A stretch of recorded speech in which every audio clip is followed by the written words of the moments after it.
8 సంవత్సరాల experience, evidence based గల ayurvedic multi speciality hospital KSUC hospital మన హైదరాబాద్లో.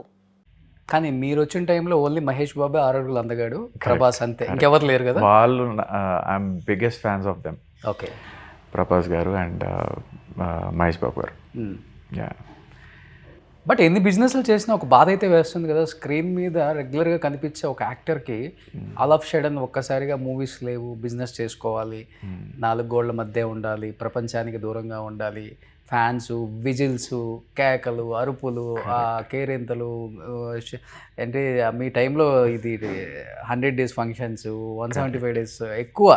ఇప్పుడంటే లేదు, 1 weekలో సినిమా అయిపోతుంది అనుకో, అది వేరే విషయం. ఇవన్నీ చూసి ఒక్కసారిగా ఎన్ని కోట్లు వచ్చినా కానీ ఆ సాటిస్ఫాక్షన్, ఆ హ్యాపీనెస్ ఇవ్వదు ఒక మనిషికి, ఎస్పెషల్లీ ఒక యాక్టర్. ఎగ్జాక్ట్లీ. చిన్నప్పటి నుంచి dad use to act in movies. So ఆయనతోని షూటింగ్కి వెళ్ళి I was dreaming big, very big. Okay. At a certain point I felt it was big. ఆ పంచాక్షరి మూవీ చేసినప్పుడు like it was a lovely opportunity working with Anushka గారు right after Arundhati. And చాలా appreciation వచ్చింది దానికి కూడా. బట్ హిట్ అనే పదం ఎప్పుడు పడలేదు నా లైఫ్లో. ఒక్కసారి కూడా పడలేదు. మంచి పేర్లు వచ్చాయి క్యారెక్టర్స్కి, కానీ చేసిన క్యారెక్టర్స్కి కొంచెం కష్టం హిట్టే కదా. కొంచెం ఇష్టం, కొంచెం కష్టం హిట్టే, కానీ దాంట్లో చాలా లిమిటెడ్ రోల్. దాంట్లో కూడా లైక్ నాది చాలా ఉండే role, but on the edit table things get edited. Okay. అంటే ఒక నరేషన్లో చెప్పేశారు దట్ సుబోధ్ తర్వాత యూఎస్ఏకి వెళ్ళిపోయాడు, నేను ఒంటరి రోడ్ని అయిపోయాను అనేసి ఒక డైలాగ్ ఉంటుంది హీరో గారిది. బట్ ఆఫ్టర్ దాట్ కూడా నాకు ఉండే చాలా scenes. But yeah, according to the movie time and everything, ఏ ట్రిమ్ చేయాలో వాళ్ళ ఇష్టం. So no complaints about it. But yeah, అది హిట్ అయిన మూవీలో తక్కువ క్యారెక్టర్ పడిందని నా ఫీలింగ్. ఓకే. కానీ అనుష్క గారితో పంచాక్షరిలో throughout as a husband, yes, ఎలా అనిపించదు వర్కింగ్ ఎక్స్పీరియన్స్ విత్ అనుష్క? అంటే ఈ రోజు చూసుకుంటే pan India, pan world, correct అన్నిటికన్నా మించి స్వీటీ అంటే నిజమైన sweetie. She is one of the sweetest girls I have ever met. అంటే అంత స్టేచర్లో ఉండి కూడా she is so down to earth. ఆ సెట్స్లో we really work like co artist. నేను హీరోయిన్, పెద్ద హీరోయిన్, నువ్వు ఏం కాదు ఇంకా అన్నట్టు కూడా లేదు. Like every scene, everything. And she use to love when మా సీన్స్ క్లోజ్అప్లో ఉన్నప్పుడు she use to love because she enjoys wearing heels అంట. So I can wear my 5-inch heels also with you. పక్కన ఈక్వల్ గా. So yeah, she's a very good person, very sweet on sets. Correct పేరు పెట్టారు Sweety అని. Okay. Yeah, టచ్లో ఉన్నారు ఇప్పటికి? ఇప్పుడు లేరు, ఎందుకంటే they keep changing the numbers for some. ఎందుకు ఆర్టిస్టులు నెంబర్స్ చేంజ్ చేస్తూ ఉంటారు? వన్ ఆఫ్ ద రీజన్ ఏదైనా ఉందా? అంటే అంత స్టేచర్ ఉన్న వాళ్ళకి ఎక్కడన్నా నంబర్ లీక్ అయితే ఫోన్ కాల్స్ రావడం సహజం. ఓకే. సో ఆ డిస్టర్బెన్స్ లేకుండా దే కీప్ చేంజింగ్ నంబర్స్, అంతే. ఇప్పుడు నువ్వు చేంజ్ చేసావా ఫస్ట్ నుంచి ఇప్పటికి? లేదు, ఫస్ట్ నుంచి ఇప్పటి వరకు ఒకటే. అన్ని మేనేజర్స్ దగ్గర నా నంబర్ ఉంటుంది. So please call me when ever you feel I get in to a character. Fit అవుతాడు ఈ క్యారెక్టర్ అనుకుంటే. ఆ ఫియాన్సీ క్యారెక్టర్లు వద్దండి ప్లీజ్, అవ్వద్దు. అవి కాకుండా any different characters I'm all in. Hero brother, anything. Villain, heroine, father. Yes, comedy కూడా చేస్తాను. ఆ యాంగిల్ ఇంకా చూడలేదు మీరు. సో యా, మంచి సాల్ట్ అండ్ పెప్పర్ కావాలంటే లుక్ చేంజ్ చేసుకోవచ్చు. హీరోయిన్ ఫాదర్ అప్పుడే ఫాదర్ అనేస్తున్నావు రోషన్. సో ఆర్టిస్ట్కి క్యారెక్టర్కి ఏది డిమాండ్ చేస్తే అది అంతే. ప్రకాష్ రాజ్ గారు చిన్న ఏజ్లో కూడా ఫాదర్ చేశారు కదా. యా చేశారు. అందుకని అంత పెద్ద యాక్టర్ అయిపోయారు ఆయన. అవును, కరెక్ట్. ఇప్పుడు ఎవరు మంచి ఫ్రెండ్స్ అంటే అప్పటి నుంచి ఇప్పటికి మంచిగా టచ్లో ఉండి? అప్పటి నుంచి ఇప్పటి వరకు సామ్రాట్, ఓకే, హీఈస్ మై ఫ్రెండ్, కలుద్దాం, చిల్ అవుదాం, గుడ్ అండ్ బ్యాడ్ షేర్ చేసుకుంటాడు. చిల్ అయ్యేది మాత్రం ఈ మా సీసీఎల్ టీం ఉంది కదా, మేము అందరం చిల్ అవుతూ ఉంటాం. ఎవ్రీ వీకెండ్ ఆర్ ఎవ్రీ మ్యాచ్లో ఆడుతూ ఉంటాం. దాని తర్వాత అవి గెట్ టుగెదర్ అవుతుంది ఒక ఇంట్లో, శ్రీకాంత్ గారి ఇంట్లో కానీ, తరుణ్ వాళ్ళ ఇంట్లో కానీ. సో చాలా రోజుల నుంచి మా సర్కిల్ అయితే ఉంది అలానే. Okay. They encourage me a lot, especially Tarun and Srikanth అన్న చాలా సపోర్టివ్ ఉంటారు. కానీ తరుణ్ కూడా యాజ్ ఇట్ ఈస్ అలానే ఉన్నారు ఇప్పటికి కూడా. మధ్యలో బాగా ట్రాన్సిషన్ ఇచ్చి బాగా ఇప్పుడు బాగా అయ్యారు. ఇప్పుడు బాగా అయ్యారు. Now కానీ he సినిమాలు looks like ఎందుకు the ఆపేశారో old Tarun. తెలియదు కానీ సినిమాలు ఎందుకు ఆపేశారో తెలియదు కానీ Yeah. ఎవరికి కూడా రీజన్ చేయాలనుకుంటే చేయొచ్చు ఆయన మరి. చేయొచ్చు. యా. అంటే హీరోగా ఉండి ఆ ఇమేజ్ అలానే ఉండాలి వద్దు అని ఏమన్నా ఆగిపోయాడా లేకపోతే? అంటే అలా ఏం లేదు. ఏదో ఒక ప్రాజెక్ట్ వచ్చింది తనకి, big one. He's concentrating on that. అంతగా చెప్పగలుగుతా నేను. ఓకే. సో ఇప్పుడు సీసీలో అయితే ఆడుతున్నారు కదా రెగ్యులర్గా? సీసీలో ఆడుతున్నాను రెగ్యులర్గా. ఓకే. సో ఒకవైపు ఓకే అప్పుడప్పుడు ఇండస్ట్రీతో టచ్లో ఉన్నా నేను కూడా కనిపిస్తున్నా అన్న ఫీలింగ్ అయితే ఉంటుంది. ఉంటుంది. ఆ కేరింతలు ఇప్పటికీ ఉన్నాయి. సీసీఎల్లో ఆడుతున్నప్పుడు లేకుంటే ఆటోగ్రాఫ్స్ అడుగుతూ ఉంటారు, అదంతా ఉంది. But I'm just waiting to give a come back అనుకోండి. ఓకే. కానీ సమ్రాట్ మంచి ఏజ్లో మంచి పీక్లో ఉన్నప్పుడు మ్యారేజ్ చేసుకున్నాం. సమ్రాట్ రెడ్డి పెళ్ళి అంటే ఇండస్ట్రీలో మంచి హాట్ టాపిక్. మంచి వివిఐపి సెలబ్రిటీస్ చాలా పెద్ద ఎత్తున చేశాడు సామ్రాట్. అప్పుడే తెలిసింది సామ్రాట్ అంటే రిచ్ కిడ్, ఒక 100 కోట్లు కాస్తుందంట అప్పులోనే. యూట్యూబ్లో కొందరు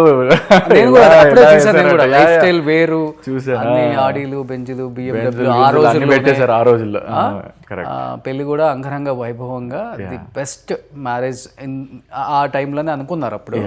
కానీ అంత బాగా జరిగింది మ్యారేజ్. ఒక్కసారిగా చూస్తే వితిన్ 1 ఇయర్లో సామ్రాట్ రెడ్డి మీద కేసులు, అరెస్ట్ చేశారు. అండ్ డౌరీ హెరాస్మెంట్, ఇంకొకటి థెఫ్ట్, మాదాపురం రాజేంద్ర నగర్లో కేసులు వచ్చేసాయి, అరెస్ట్ చేశారు, జైల్లో ఉన్నాడు. ఆ న్యూస్లు వినగానే మళ్ళీ ఒక్కసారిగా షాక్ అయ్యారు వితిన్ 1 ఇయర్లోనే. ఏంటి అసలు ఏం జరిగింది ఆ ఇయర్లో? ఎందుకు మీ మీద అన్ని అంటే అలిగేషన్సా, నిజంగా కొంత జరిగింది బయటకు వచ్చిందా, ఏమైంది అసలుకి? ఇవన్నీ ఆబ్వియస్లీ అలిగేషన్సే. Because everyone who knows me very well. ఎవరు అయితే నాతో మాట్లాడతారో వాళ్ళకి తెలుసు నేను ఎలా ఉంటానో, ఎలా మాట్లాడుతానో. అంత బ్యాడ్గా అయితే నేను పెరగలేదు. I give the credits to my parents. And అదే ఇప్పుడు ఒక మ్యారేజ్ వర్కౌట్ కాకపోతే there are many ways to deal with it. People can easily say that it's not happening, why don't we involve our elders and take a call. అలా ఒకటి, లేకపోతే wife and husband మ్యూచువల్గా సరే ఇదేదో work out అవ్వట్లేదు let's అని వాళ్ళు ఇండిపెండెంట్గా తీసుకోవడం. అంత సైలెంట్ వేస్ చూస్ చేసుకోకుండా they choose a very wrong way just because I'm an actor. సైలెంట్గా సైలెంట్గా వెళ్ళిపోవచ్చు. కొంచెం డిఫేమ్ చేసి అట్లా ఎందుకు వదలాలి అన్న టైప్లో కొంచెం నెగటివ్ చేశారు నా మీద. Obviously like they were all allegations, wrong allegations. దానికి నేను సఫర్ అయ్యాను బాగా. అదే టైంలో డాడీకి కూడా హెల్త్ పాడవడం, బ్రెయిన్ స్ట్రోక్ రావడం. అంటే మంచిగా స్మూత్గా వెళ్ళే బండికి బ్రేక్ ప్యాడ్లు తెగిపోతే ఎలా ఉంటుంది అలా తెగిపోయింది అనమాట ఒక్కసారిగా మా ఫ్యామిలీ. సో నేను జైలుకి ఎప్పుడైతే వెళ్ళానో ఒక థెఫ్ట్ కేసు కింద నా ఇంట్లోనే నేను దొంగతనం, జైల్లో నాకు ఒక న్యూస్ పేపర్ వచ్చింది. దాంట్లో చదివాను తన ఇంట్లో తానే దొంగతనం చేసిన సామ్రాట్. ఓకే. దాంట్లో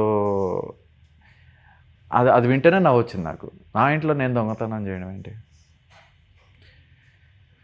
ఐ డోంట్ నో. ఉన్నవన్నీ వేసేసారు ఆ టైంలో, బాగా డిఫేమ్ చేశారు. దాంతో కూడా నా కెరియర్ కొంచెం డ్రాప్ అయింది. ఓకే. అదొక రకమైన డిప్రెషన్లోకి వెళ్ళాను because of my father's health condition. నా వల్లనే ఇలా అయిందేమో అన్న థాట్ ఇప్పటికీ ఉంటుంది. Because he was very fit person, he was very energetic. తనని అలా హాస్పిటల్ బెడ్ మీద చూడంగానే నాకు I felt really bad. I can't blame any one but my self. ఆ సిచ్యుయేషన్లో నేను కూడా ఇన్వాల్వ్ ఉన్నా నా వల్లనే. ఆయన he likes me so much. బయటికి చూపించరు as a father, but one and only sun కదా. Yeah, one and only sun. But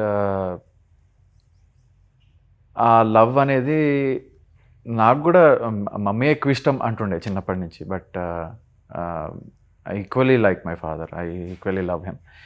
so ఆ బెడ్ మీద చూసేసరికి నేను డ్రాప్ అవుట్ అయిపోయినా. నా కాన్సన్ట్రేషన్ లేదు ఎక్కడ, just on his health, doctors and his medicines.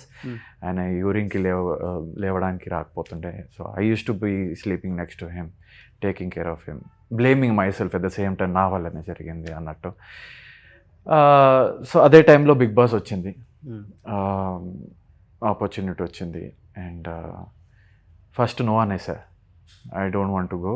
ఎందుకంటే డాడీని ఇలా, ఎందుకంటే ఆయన ట్యాబ్లెట్స్ దగ్గర నుంచి, ఆయన మెడిసిన్స్ దగ్గర నుంచి, ఆయన వాకింగ్, ఫిజియో, అందరు కాంటాక్ట్స్ నా దగ్గరనే ఉండి నేనే చూసుకుంటుండే దగ్గర ఉండి.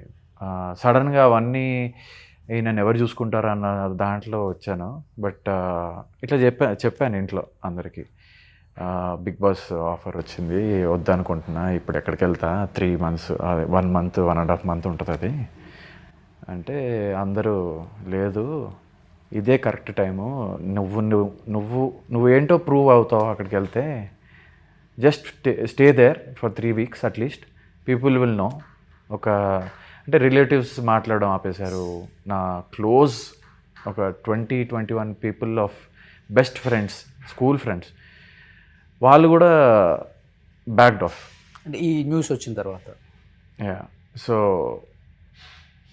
దట్ వాజ్ వెరీ, అర్థమైందా ఎవరు మన వాళ్ళు ఎవరు మన వాళ్ళు కాదో? చాలా డెఫినెట్గా బ్యాడ్ ఫేస్లో తెలుస్తుంది. ఒక వైపర్ వేసి క్లీన్ చేస్తే ఆ మరకలు అన్నీ క్లియర్గా కనిపించాయి. వైపర్ వేసి క్లీన్ చేసినా కూడా ఎవరైతే నిలబడ్డారో ఆ సిచ్యువేషన్లో, వాళ్ళని లైఫ్ లాంగ్ మర్చిపోద్దు మనం. నాకు తెలిసి అందరి లైఫ్లో ఇలాంటి సిచ్యువేషన్ ఒకటి వస్తుంది, when things go bad with your family. who are the ones who stand with you, who are the ones who know you well from all these years you have spent with them అనేది కౌంట్లోకి వస్తుంది. So అప్పుడు you have to be there for them for life. ఎందుకంటే that is the only moment people will want to hold a hand or hug a person. అవి ఎవరి నుంచి అయితే expect చేస్తామో వాళ్ళు లేకపోతే it's waste. Okay.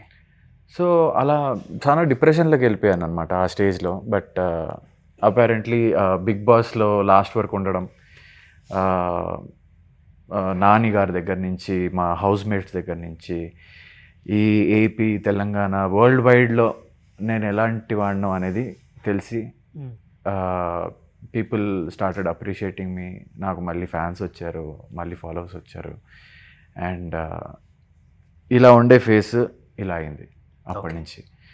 So that was very, అందరూ అంటారు బిగ్ బాస్కి వెళ్ళి టార్చర్ కదండి అదే అంటే, no, it was not a torture. It was for me, it was proving myself what I am. I can't act for 113 days ఉన్నా లోపల.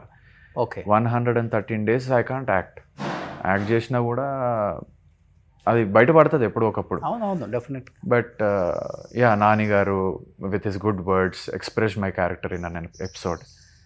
And yeah, housemates కానివ్వండి, దే ఆల్, అంటే ఇంట్లోకి వెళ్ళినప్పుడు కూడా people were housemates were thinking, ఈయన ఎందుకు వచ్చాడు అంటే, అంత క్రిమినల్ బ్యాక్గ్రౌండ్ ఉంది, జైలుకి వెళ్ళాడు, దొంగతనం చేసినాడు వచ్చింది, ఈయన ఎందుకు తెచ్చారు బిగ్ బాస్ వాళ్ళు అని మాట్లాడుకోవడం జరిగింది ఫస్ట్ 2 weeks. అవునా?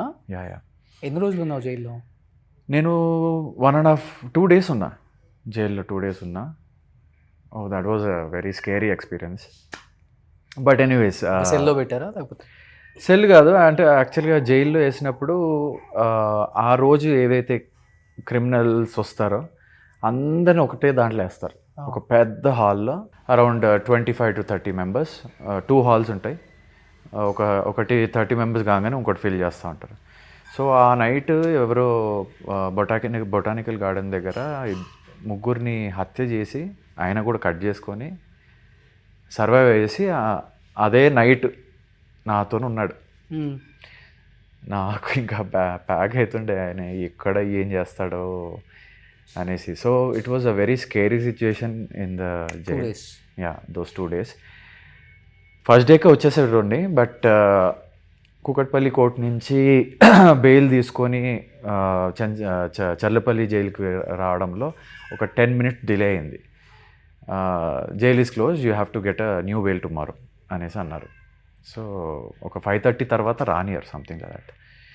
సో అది ఒకరోజు వచ్చేవాడిని 2 days పట్టింది. అది వాట్ ఈస్